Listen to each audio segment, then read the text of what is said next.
నమస్తే చేతన్ గారు. నమస్తే మేడం. చేతన్ గారు, కొంతమందిలో చూస్తూ ఉంటాము, చేతుల్లో కానీ కాళ్ళలో కానీ నరాలు తిమ్మిర్లు ఎక్కుతుంటాయి.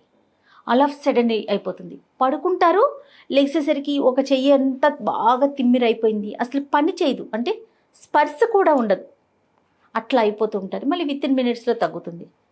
తిమ్మిర్లు అవ్వటం, తర్వాత మంట రావటం భలే ఇబ్బంది అనిపిస్తూ ఉంటుందండి. చాలా భయం కూడా వేస్తుంది. అయినా కూడా డాక్టర్ దాకా అంత త్వరగా పరుగులైతే పెట్టరు, వెరీ క్యాజువల్గా తీసుకుంటారు. ఏ షుగర్ వల్ల వచ్చిందో, బీపీ వల్ల వచ్చిందో, అట్లా ఎవరికి వాళ్ళే ఊహించేసుకొని వాళ్ళకు వచ్చిన రెమెడీస్ని ఫాలో అయిపోయి లైట్ తీసుకుంటారు. నిజంగా ఇది లైట్ తీసుకునే విషయమా? అసలు ఎందుకు ఇట్లా కాళ్ళు చేతులు తిమ్మిర్లు ఎక్కుతాయి? మీ దగ్గర సెల్ ఫోన్ ఉంది కదా, డెఫినెట్గా దానికి ఛార్జర్ ఉంది కదా, ఛార్జింగ్ మనం సాకెట్లో పెట్టినాం, అడాప్టర్ ఆన్ చేసినాం, ఆ పిన్ ఉంటుంది కదా ఛార్జింగ్ కోసం పెడతాం, అది మీ ఫింగర్ బై ఛాన్స్ కొద్దిగా వెట్టుందంటే స్పార్క్ వస్తుంది కదా, లైట్గా కరెంట్ పాస్ అయినట్టు అవుతుంది. ఎస్.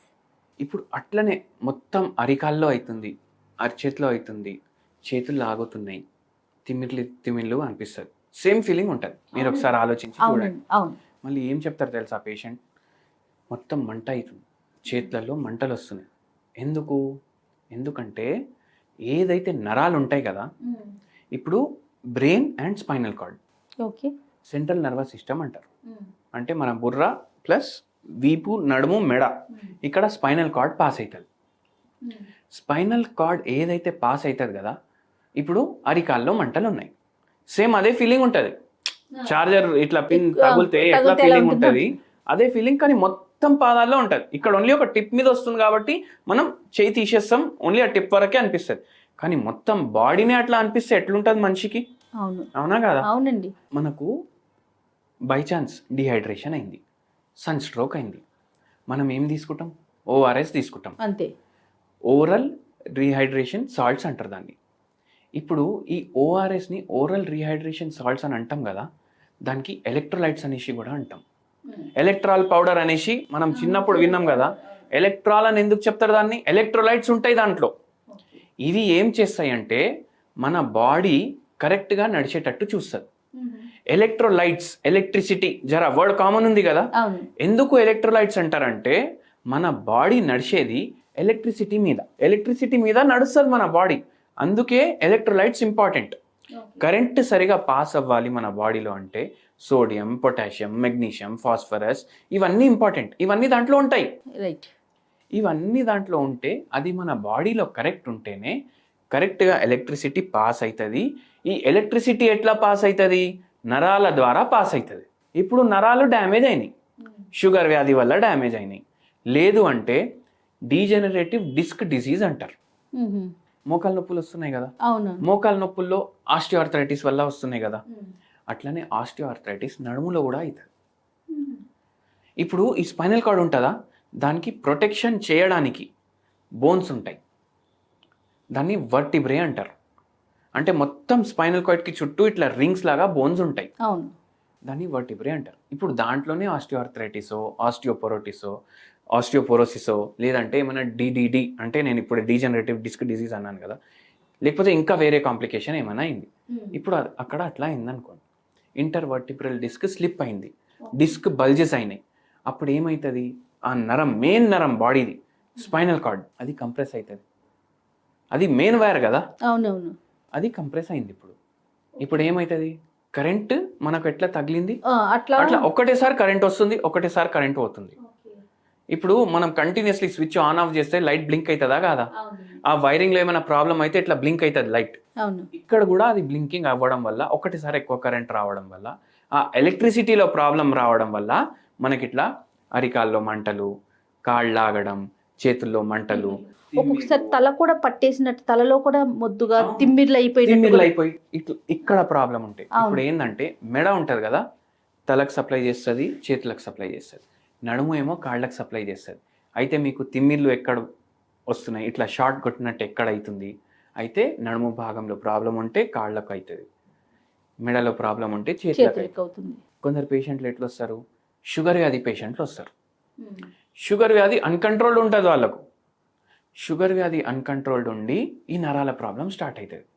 ఇప్పుడు ఒక పేషెంట్ వచ్చారు, అరికాల్లో మంటలు, అరికాల్లో తిమ్మిర్లు, మళ్ళీ రైట్ హ్యాండ్లో నమ్నెస్ ఫీలింగ్ ఉంది, స్పర్శ వస్తలేదు. ఓకే.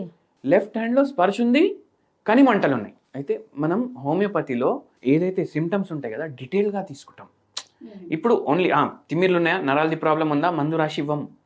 ఇప్పుడు లెఫ్ట్ హ్యాండ్లో మంటలు ఉన్నాయి, రైట్ హ్యాండ్లో స్పర్శ లేదు, మనం అట్లనే తీసుకోవాలి సిమ్టమ్, సపరేట్ సిమ్టమ్ లాగా తీసుకోవాలి. మళ్ళీ అరికాల్లో కూడా ఇట్లా చీమలు కరిచినట్టు అవుతుంది, తిమ్మిర్లు వస్తున్నాయి అంటే దాన్ని అట్లనే తీసుకోవాలి. అట్లా తీసుకొని ఇండివిజువలైజ్గా మన అప్రోచ్ ఉంటుంది. ఈ పేషెంట్కి కూడా అట్లనే చేసి మందులు ఇచ్చినాం, దేవుని దయతోటి తగ్గింది కూడా పేషెంట్కి.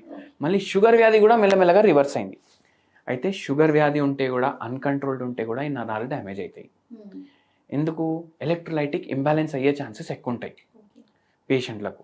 మళ్ళీ దాని తర్వాత ఏదైనా డిడిడి అయింది, లేదంటే స్పాండిలోసిస్ అయింది, స్పాండియోలిథియాసిస్ అయింది, ఇంటర్వర్టిబ్రల్ డిస్క్స్లో బల్జెస్ వచ్చినాయి, దాంతో కూడా మనకి ఇవన్నీ సిమ్టమ్స్ ఉంటాయి. అయితే నరాలు అందరికీ తెలుసు. చాలా మందికి ఏం డౌట్ ఉంటుంది, అరే నా నరాల్లో రక్తం పోతుంది అనేసి డౌట్ ఉంటుంది. కానీ రక్తం పోతలేదు, కరెంట్ పోతుంది. అది ఆ కరెంట్ కరెక్ట్ పోతేనే మీ బాడీ కరెక్ట్గా నడుస్తుంది. లేకపోతే ఇట్లా షాకులు కొట్టినట్టు, తిమ్మిర్లు వచ్చినట్టు అట్లా. దీనికి సరైన ట్రీట్మెంట్ ఉందండి హోమియోలో? పర్మనెంట్ ట్రీట్మెంట్ మనం ఎక్స్పెక్ట్ చేయొచ్చు అంటారా చేతన్ గారు? అయితే డీజనరేటివ్ డిస్క్ డిజీజ్ అనేసి నేను చెప్పినా కదా, ఒక్కొక్కసారి చాలా పాడైపోతాయి. అయితే న్యూరోలాజిస్ట్స్ ఏమంటారు, సర్జరీ చేయించుకోవాలంటారు. ఇప్పుడు మోడర్న్ మెడికల్ సైన్స్ ప్రకారం అయితే సర్జరీ చేయించుకోవాలి. అయితే ఒక పేషెంట్కి షుగర్ మొత్తం అన్కంట్రోల్డ్ ఉంది. ఆ పేషెంట్కి ఎక్కడైతే వర్టిబ్రే ఉండాలి కదా అవి జరిగిపోయినాయి. అండ్ దాంట్లో ఆస్టియోపోరోటిక్ చేంజెస్ కూడా ఉన్నాయి, డీజనరేటివ్ చేంజెస్ కూడా ఉన్నాయి. అయితే మన దగ్గర వచ్చిండ్రు, ఎవరో రెఫర్ చేస్తే మన దగ్గర వచ్చిండ్రు, సార్ నాకు ఒక్కటే అర్థం చేపియండి, నాకు ఒక్కటే మీరు సరే తగ్గుతుంది, నేనైతే తగ్గుతుంది అనేసి అంట. ఎందుకంటే హోమియోపతిలో అన్ని వ్యాధులకు ట్రీట్మెంట్ ఉంది, నేనైతే తగ్గుతుంది అనేసి అంట కదా పేషెంట్కి. పేషెంట్ నాకేమన్నారంటే, నాకు ఒక్కటే మాటకి సమాధానం చెప్పండి, డాక్టర్ ఏమంటారు ఓపెన్ చేసి సెట్ చేయాలి. ఇప్పుడు మీరు చేయి కూడా ముట్టుకుంటలేరు, ఎలా తగ్గుతుంది? ఎట్లా బోన్ మళ్ళా జరుగుతుంది, ఎట్లా జరుగుతుంది బోన్? అయితే నేనేం చెప్పినా, ఇది ఒక రోజులో అయినది 10 రోజుల్లో అయింది కాదు, మీరు స్టార్టింగ్ నుంచి గుర్తు చేసుకోండి. మీరేం పని చేస్తారని అడిగినా నేను. బ్యాంక్ ఎంప్లాయీ సార్ అన్న.